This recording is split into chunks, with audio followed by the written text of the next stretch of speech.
Assalamualaikum, hai semua, ketemu lagi di channel saya. Di video kali ini saya akan membuat risol isi bolognese atau ini juga dikenal sebagai risol ala Italia. Gimana cara buatnya? Ikuti videonya sampai selesai.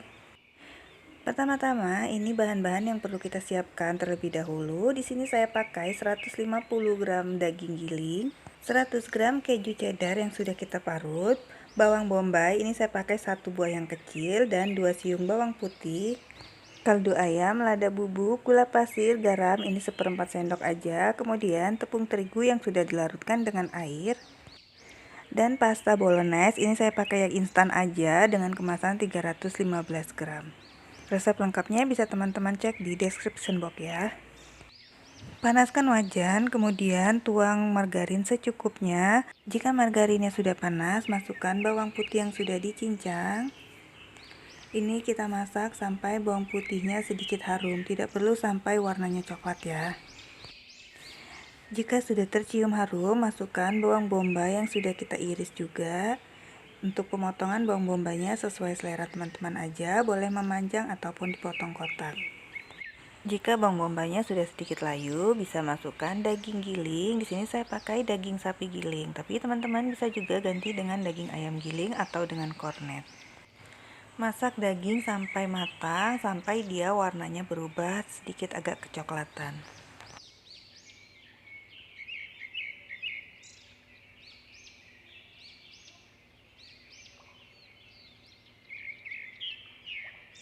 Nah, ini dia sudah matang, warnanya sudah kecoklatan. Kemudian bisa kita masukkan bumbu atau pasta bolognese-nya. Tuang semua pastanya, kemudian ini aduk sambil kita ratakan kembali dan ini supaya semuanya tercampur rata.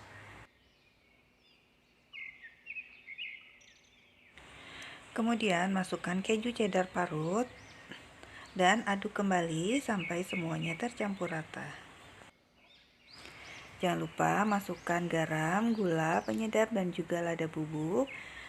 Dan aduk kembali sampai semuanya tercampur rata. Ini semuanya masing-masing hanya 1/4 sendok aja ya, karena dari kejunya ini kan udah asin, jadi jangan terlalu asin dari bumbunya. Selanjutnya tambahkan tepung terigu yang sudah dilarutkan dengan air.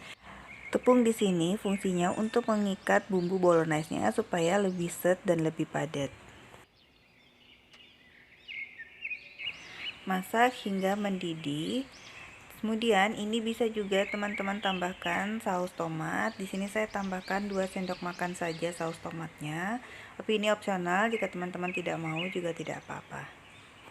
Nah, selanjutnya di sini bisa teman-teman tes rasanya untuk keasinan dan juga rasa gurihnya. Jika teman-teman rasa kurang asin, bisa ditambahkan sedikit lagi garam dan lain-lainnya.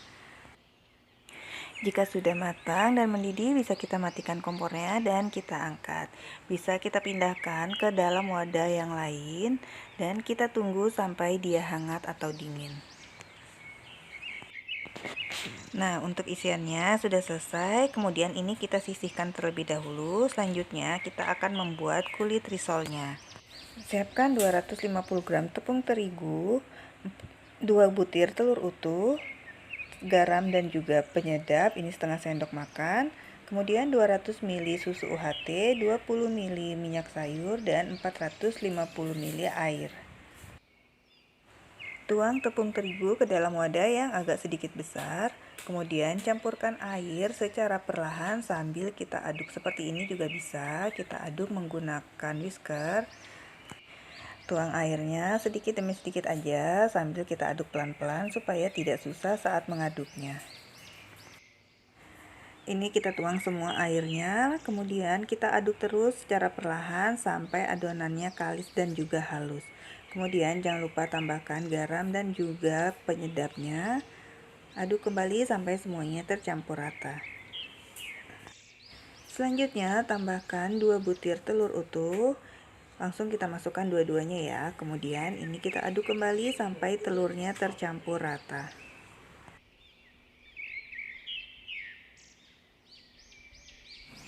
Lanjut kita masukkan susu UHT-nya. Ini langsung semua kita masukkan sambil kita aduk juga secara perlahan. Kemudian aduk terus sampai adonannya halus dan licin kembali. Terakhir, tambahkan minyak sayur. Langsung kita tuangkan semuanya dan kita aduk kembali sampai semuanya tercampur.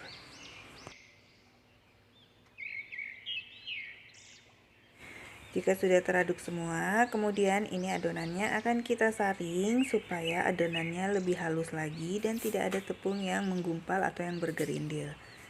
Ini kita tuangkan semuanya. Nah, jika ada tepung yang menggumpal seperti ini, teman-teman bisa tekan-tekan dan dihaluskan kembali ya.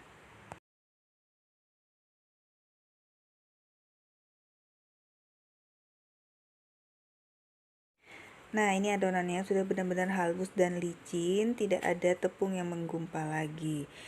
Ini siap untuk kita cetak. Panaskan teflon terlebih dahulu dan beri olesan minyak dengan tisu seperti ini, tipis aja. Kemudian sebelum kita cetak, ini adonannya wajib kita aduk terlebih dahulu supaya tepungnya bisa larut semua dan tercampur rata.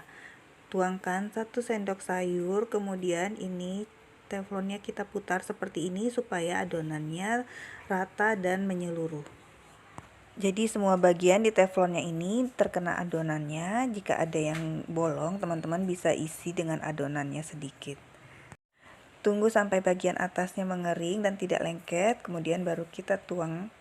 Dan selanjutnya bisa kita masukkan kembali 1 sendok sayur adonannya ke dalam teflon, lalu kemudian ini kita putar lagi sampai semuanya tercampur merata. Tunggu sampai bagian atasnya mengering dan tidak lengket, baru ini bisa kita angkat. Tandanya jika dia sudah matang, ini saat kita pegang seperti ini, dia tidak lengket di tangan dan tidak ada adonan yang menempel. Lakukan sampai semua adonannya habis. Oh ya, untuk memanggang kulit risol ini, pakai api yang cenderung kecil tapi tidak terlalu kecil dan juga tidak terlalu besar. Jadi supaya kulitnya lebih bagus nanti hasilnya dan juga tidak terlalu gosong.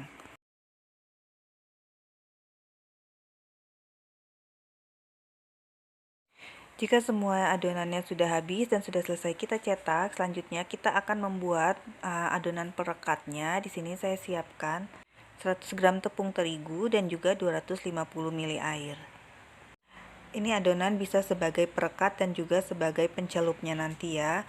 Dan kemudian ini kita tuangkan keduanya, tepung dan juga air. Kemudian kita aduk sampai adonannya halus dan tepungnya larut hingga menjadi licin seperti ini.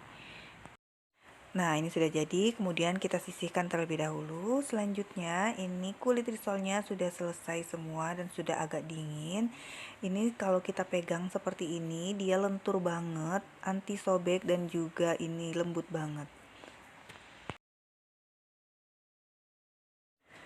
Untuk bahan pelengkap lainnya, di sini saya pakai keju pro cheese yang keju oles. Kemudian, ini saya pakai juga tepung panir sebanyak 250 gram. Ambil satu bagian atau satu lembar dan ini kita ambil yang bagian licinnya kita simpan di bagian atas dan bagian yang berpori kita taruh di bawah.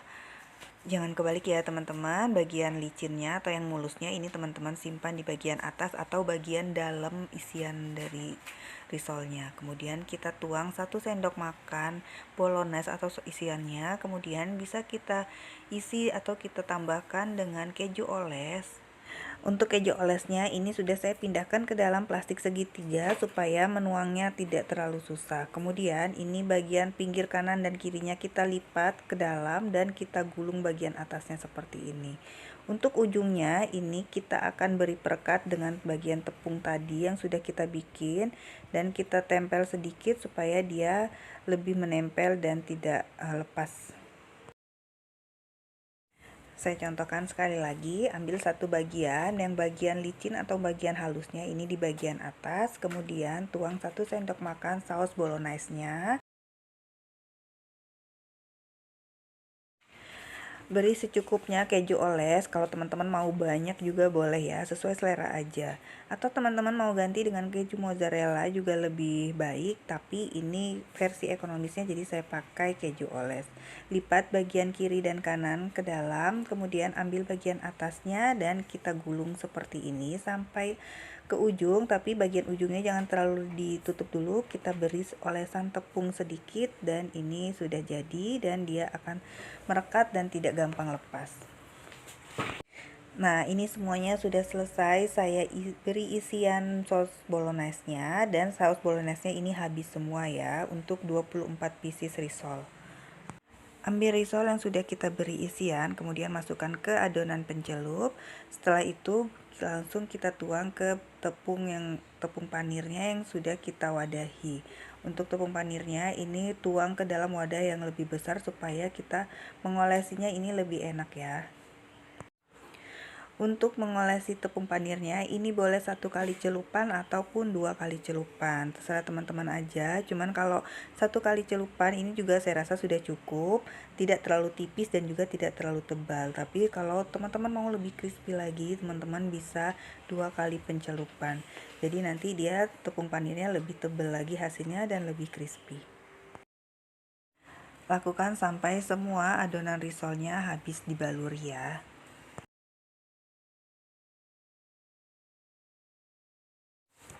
Nah, ini semua risolnya sudah selesai saya baluri dengan tepung panir dan ini siap untuk kita diamkan terlebih dahulu di dalam kulkas. Sebelum kita goreng risolnya, ini wajib teman-teman masukkan terlebih dahulu ke dalam freezer supaya tepungnya lebih merekat dan tidak mudah lepas. Untuk penyimpanan dalam freezer, ini saya beri plastik OPP satu persatu supaya tidak saling menempel dan gampang saat nanti kita keluarkan dari freezernya dan supaya lebih cantik. Ini saya pakai plastik OPP ukuran 10x10 atau teman-teman bisa juga pakai ukuran 11x11 ya. Beri satu plastik OPP semuanya sampai selesai.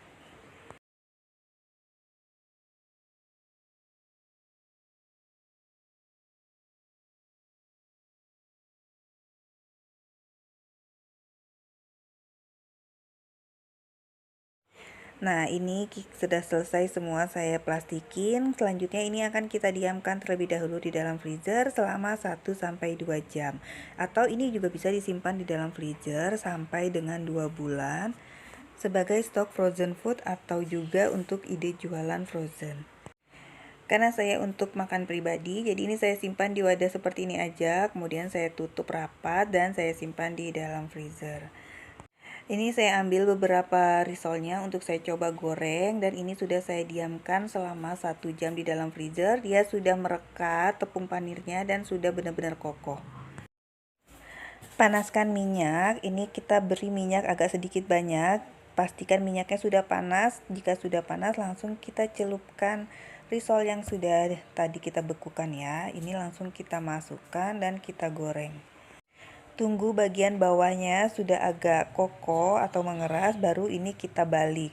Ini tidak perlu terlalu sering dibolak-balik, hanya sekali atau 2 kali aja kita balik ya.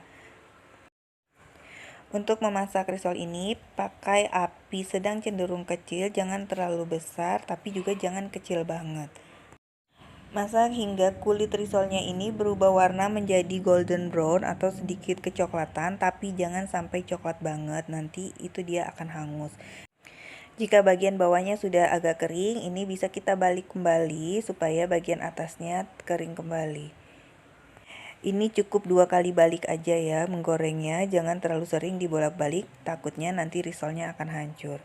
Jika warnanya sudah berubah kecoklatan seperti ini sudah matang dan sudah bisa kita angkat. Saring risolnya di wadah penyaring supaya minyaknya benar-benar turun dan habis. Sebelum kita melanjutkan memasukkan risolnya, ini tepung yang kotornya kita saring terlebih dahulu supaya minyaknya bersih lagi, jadi nanti tidak ada bagian yang hangus. Baru kita masukkan kembali risol berikutnya untuk kita goreng. Pastikan minyaknya jangan terlalu panas ya, kalau enggak nanti dia akan langsung gosong bagian kulit crispy-nya. Nah, ini teman-teman bisa dengar kulitnya benar-benar crispy dan matang dengan sempurna, tapi bagian dalamnya ini lembut tidak keras ya. Nah, seperti ini penampakan dalamnya. Karena kejunya kurang banyak jadi ini tidak terlalu kelihatan, tapi ini saya rasa sudah cukup untuk rasa kejunya sangat berasa. Tapi jika teman-teman lebih suka banyak kejunya atau lebih dominan kejunya, bisa teman-teman banyakin lagi untuk isian kejunya. Saya akan coba rasa dari isian bolognese-nya ini. Ini rasanya seperti makan spaghetti atau makan pizza ya, karena rasa dari bolognese-nya ini enak banget, ditambah dengan potongan daging gilingnya ini berasa banget. Saat kita gigit ini rasa kejunya berasa lumer, walaupun bukan mozzarella tapi ini lumer banget dan ngeju banget rasanya. Kulit risolnya ini enak, lembut dan juga kenyal, dan ini benar-benar enak banget, bagian luarnya crispy dan renyah. Teman-teman yang mau bikin cemilan untuk berbuka puasa boleh coba resep ini, atau teman-teman mau jadikan sebagai ide jualan frozen food juga bisa banget, atau langsung kita jual seperti ini enak banget, variatif dan juga jarang yang jual. Selamat mencoba di rumah, semoga video saya bermanfaat untuk teman-teman. Jangan lupa bantu like, subscribe, dan komen. Terima kasih sudah menyaksikan video saya sampai selesai. Wassalamualaikum warahmatullahi wabarakatuh.